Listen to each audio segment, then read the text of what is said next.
So first of all, it's nice to Yeah. share a stage with you again. Yes, thank you, thank you. Great to be here. It's always great. I really want to jump in because we don't have that much time.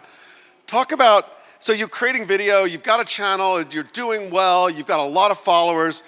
How do you build that franchise out? How do you build from that base to start thinking about how do I leverage it? How do I take it global? Where do I go? Yeah, I would say I always break it down to two. One is the content, and the other one is the business. And obviously, it depends as a creator, where are you in the cycle of you? Are you starting, you already have existing audience, you have massive audience. So based on that, you know where you are in the cycle and what you want to do. In terms of the content, we always talked even before and after about content globalization. This is the best time ever to globalize content, to expand your audience in different countries and territories. I mentioned before, but the biggest creator on TikTok does not speak English. The biggest show on Netflix is a Korean show named Squid Games. The biggest bands today are K-pop bands. So people are more open and have more appetite for international content and formats, especially on YouTube and social platform. So some people are doing it by dubbing, some people are doing it by partnering up with local creators in different regions. So first of all, how can I expand my content in other languages and other platforms? Some people are stuck on YouTube, but there is also other platforms like Roku, for example, now that it's very big. And obviously there's the Chinese platforms that has 1.4 billion people that don't have access to Western platforms. So that's on the content side. Then you have the business side. And the way that I like to think about it is that if you're a creator, an influencer, a KOL, you should think about yourself as a Disney character and a Disney IP. What Disney does better than any company on the planet, they do two things very well. They create evergreen content, which means it's a content that you can watch even in 10 years or 20 years. So let's think about Mickey Mouse. Your grandfather watched Mickey Mouse, your father watched Mickey Mouse, you're watching Mickey Mouse, and your kid's probably going to watch Mickey Mouse. This is evergreen content. And the second thing that they do better than any company on the planet is monetize this IP. They build experiences and products around this IP. So you watch a 90-minute movie called Frozen, and you see Anna, Elsa, and the other characters, and they build a lot of consumer product and experiences around this IP. Pajamas, Disney on Ice, music, food, theme parks, and now you see something similar happening with Netflix and their hit movie, K-pop Demon Hunters. So that's how I would break it. Business, content, and how do we build the franchise around the IP. So let's unpack a little bit of that, and I want to lean into one of the first things you said, the cycle. So at what level let's take a YouTuber, for example. At what level should a YouTuber start to think about franchise, start to think about globalization? Like, give me a couple of milestones of the different areas and sort of stops on that cycle and what you would do at that point. Is it number of subscribers? Is it views? What are those things that go into that? Yeah, so raise your hand if you're a content creator. How many content creators we have here? Content creators. Okay. So I would say maybe 20% are content creators, and probably the rest are brands and platforms. So they probably also at some point going to start. Everyone's a creator, right? Exactly. So everyone is a creator, and if you are a brand or a platform, you should talk to Hudson Matter. He will talk after us, and he helps now personalities and brands to unlock YouTube and become content creators. But when you are starting, obviously, you have to focus on finding your niche, your format. What is the content that you're starting to build audience around in your IP and your story? So obviously then you just, in the beginning, you build your audience, you find your format, your niche. When you start having an audience and a community, that's where you want to start to expand to other platforms and maybe other languages. We spoke with the Stokes twins 2 hours ago, and they grew 100 million subscribers on YouTube in 6 months. And the main reason is because they dubbed and localized their content, and not just English-speaking humans could understand. Now, almost every human can understand the content, and it's amazing what happened to them. But they waited for almost 5 years. It depends. Nastya, who came from Russia, which is a very limited market, after a year and a half, we translated their content to English, and that opened the floodgates, and then Spanish, Arabic, and other languages. So I would say the first milestone is finding your format. The second milestone is building your audience, and then you can start expanding the content to other platforms, regions, languages. So if you want to start thinking about languages, how do you figure out the first couple to go to? Like, how do you just say, well, I'm doing something in Russian. Is it English? Is it something else? Like, what's the best way to do that? Very good question. So there are two types of languages and countries you can expand to.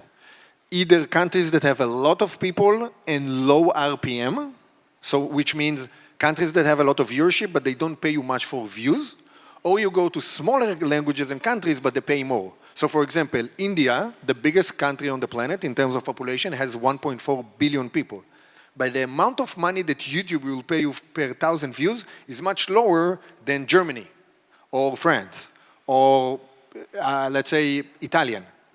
There is only two countries on the planet that have more, it's a trivia question that I asked a few people, but there's only two countries on the planet that have more than 100 million people, their population, that have high CPM and RPM, high, strong economy. The United States and? Mexico. No, Mexico is very low CPM. The economy is not that strong. Iceland. Greenland. 100 million people live in Iceland? Just throwing out names now. Any guesses? Which country has more than 100 million people and a strong economy? Who want to guess? I'm going to give you one guess. Russia, no. They have more than 100 million people, but the economy, I think someone said Japan. You said Japan? You won 5 points. Japan is the second country that have more than 100 million people. So if you want to find a mix of languages that have high RPM and big population, Japan, outside of the US, is the biggest one. Good job.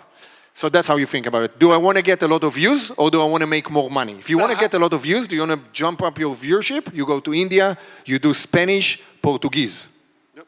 Okay? Indonesian, Malaysia, the Far East. If you want to get more powerful economies with higher RPM, you go to Europe.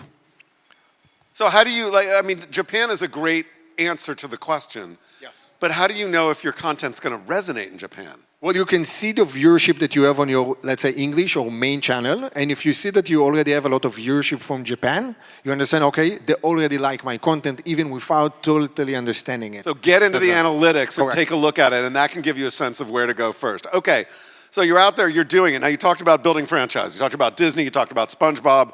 I've been lucky enough to see some of those franchises be built. How do you start thinking about taking yourself and taking your content and turning it into a franchise and finding the sort of product creator fit and community product fit, whatever it is? What are the things you need to think about and do to start thinking, I'm going to be a big franchise? This is the billion-dollar question. This is literally the billion-dollar question. And you're the billion-dollar guy to answer it. I'm the billion cent, but I'm getting there. I think the way to think about it is a mix of, first of all, what do I represent? What do I like? Who am I? What is my content? One, what I'm passionate about. And then the second is, who is my audience? If you are, let's say you are an Instagram model, so you say, oh, I'm a model, I want to sell bikinis. But if your audience is guys who are 45, you cannot sell them bikinis. So there is a mismatch between who you are and your audience. But if you are a family creator and you have kids who are watching your content, and you might want to develop a toy for them, or slime, or something that is a better fit for this audience, that's how you need to think about it. So you want to match who you are, your audience, and the product. So many people just think, oh, I like this, but if your audience is not the right market for this product, it's not going to work. You cannot push something that doesn't make sense, but also you have to think about, is there a need for this product? And sometimes, you know, Jimmy made a chocolate that is hopefully better than Hershey's, and that's what he's selling, and he has his own idea. So there was never a need for another chocolate, but he has his own angle. Sometimes you can develop a product with your own angle, or an experience, or a live show. Yeah, you have to make sure that you can actually get in and sell it and do a good job of it. We had the example of Chamberlain Coffee before, where it was great until she lost interest. And I was talking to somebody on like tequila brands, for example. And yeah, tequila brands gone through the roof. People made, but you have to compete with all the other tequila makers who are all really good at that. So my last question for you, only have a couple seconds left, is you can't do it all yourself.